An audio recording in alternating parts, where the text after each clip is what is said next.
बिस्मिल्लाहिर्रहमानिर्रहीम। अस्सलामु अलैकुम वरहमतुल्लाहि वबरकातुहू। मैं हूं मोहम्मद अब्दुल रशीद जुनैद। आप देख रहे हैं गवाह टीवी। अल्हम्दुलिल्लाहि रब्बिल आलमीन वस्सलातु वस्सलामु अला सय्यिदिल अंबियाइ वल मुरसलीन व अला आलिहि व सहबिहि अजमाइन, अम्मा बाद। अल्हम्दुलिल्लाह, तीसरे दहे का आगाज़ हो चुका है। रमज़ानुल मुबारक के 2 दहे गुजर चुके हैं। अल्लाह और रसूलुल्लाह सल्लल्लाहु अलैहि वसल्लम के इताअत गुज़ार फरमाबरदार बंदे इंतहाई खुशू व खुजू के साथ इबादत इलाही में मसरूफ़ अमल है। बाज़ ऐसे भी नाम नहाद मुसलमान हैं जो नमाज़ों रोज़ों की पाबंदी तो दरकिनार माह मुक़द्दस का एहतराम भी नहीं करते। फ़र्ज़ नमाज़ों और रोज़ों के साथ साथ इस माह मुबारक में नफीली इबादत की बड़ी अहमियत है। हज़रत अनस बिन मालिक रज़ी अल्लाह तआला अन्हु ने फरमाया कि जब रमज़ान का महीना शुरू हुआ तो हुज़ूर अलैहिस्सलातु वस्सलाम ने फरमाया कि यह महीना तुम में आया है और इसमें एक रात ऐसी है जो 1000 महीनों से बेहतर है। तो जो शख्स इसकी बरकतों से महरूम रहा वह तमाम भलाइयों से महरूम रहा, और नहीं महरूम रखा जाता इसकी भलाइयों से मगर वो जो बिल्कुल बेनसीब हो। इब्न माजा। उम्मुल मोमिनीन हज़रत बीबी आयशा सिद्दीक़ा रज़ी अल्लाह तआला अन्हा ने फरमाया कि हुज़ूर अलैहिस्सलातु वस्सलाम ने जिस कदर रमज़ान के आखिरी अशरे में कोशिश फरमाते थे इतनी किसी दूसरे अशरे में ना फरमाते थे। मुस्लिम। आप ही से रिवायत है कि मैंने हुज़ूर अलैहिस्सलातु वस्सलाम से पूछा कि या रसूलुल्लाह सल्लल्लाहु अलैहि वसल्लम, अगर मुझको शब क़दर मालूम हो जाए तो मैं क्या करूं?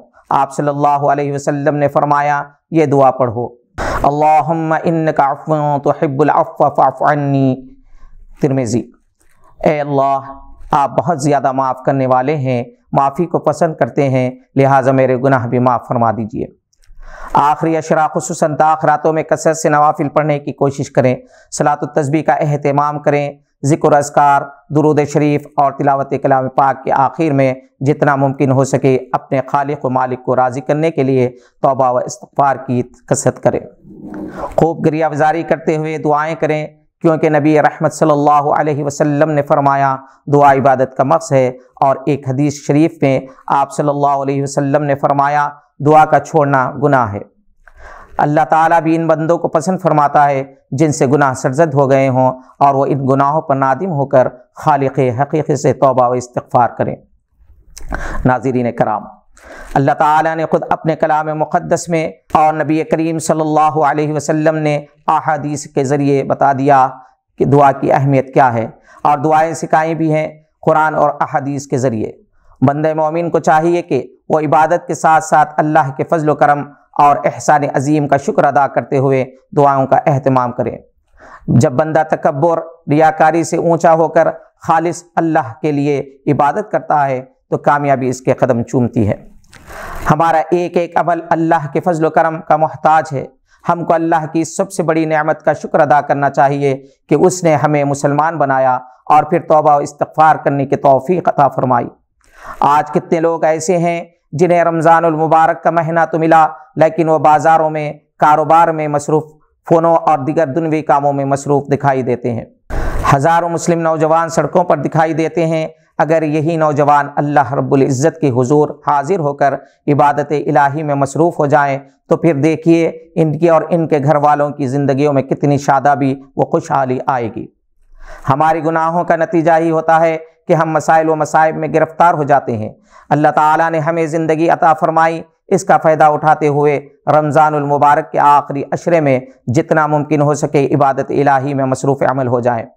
नहीं मालूम कि आने वाले साल हम में कौन ज़िंदा रहेंगे और कौन मौत के आगोश में चले जाएंगे। हुज़ूर अकरम सल्लल्लाहु अलैहि वसल्लम और सहाबा किराम रिज़वानुल्लाहि ताला अलैहिम अजमईन ने और सल्फ़ सालिहीन का आखिरी अशरे में जो मामूल था इस पर अमल करने की कोशिश करें। दुनिया की नेमतें और आसाइशें तो रमज़ानुल मुबारक के बाद भी अगर ज़िंदगी बाकी है तो मिल जाएंगी, लेकिन रमज़ानुल मुबारक की रहमतें, बरकतें और फजीलतें मिलना मुमकिन नहीं। काश हम मुसलमान इसे समझने की कोशिश करते। आज के लिए बस इतना ही। नई खबरों के साथ फिर होगी मुलाकात। अगर आप हमारे चैनल पर नए हैं तो सब्सक्राइब करते हुए बेल आइकॉन दबाना ना भूलें। शुक्रिया। खुदा हाफिज़।